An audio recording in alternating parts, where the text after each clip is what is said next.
back to our series on the parts of the IEP. Today we're going to talk about the least restrictive environment.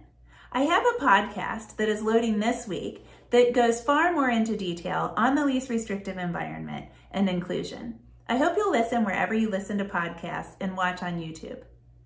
What the federal law IDEA mandates as it applies to the least restrictive environment is this.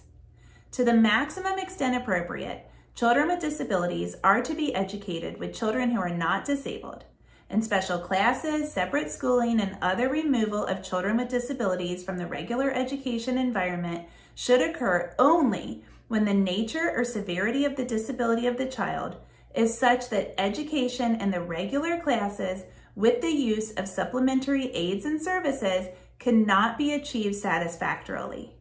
Now, what this really ties to is that continuum of placements. Remember that we can apply this continuum of placements to each IEP. That is, the least restrictive environment is the general education classroom. Then we would consider the general education classroom with some pull-out services, where the child would go to the intervention room, the resource room, the special education room for their specially designed instruction and for their progress monitoring, for the IEP-related instruction. Next, we might consider education in a self-contained classroom.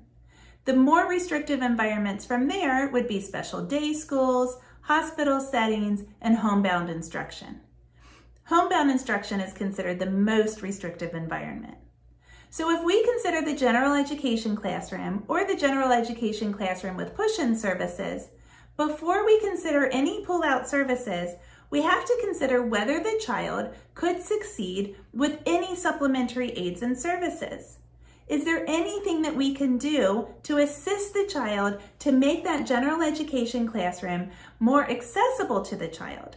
Could we add on some adult support, some tools, some teaching strategies, some environmental supports in order for the child to succeed in the general education classroom before we consider any pull-out services? That's what the IDEA mandates, that we add any supplemental aids and services as we consider placements that are more restrictive. I hope this helps you to consider what the least restrictive environment is for the child for whom you advocate.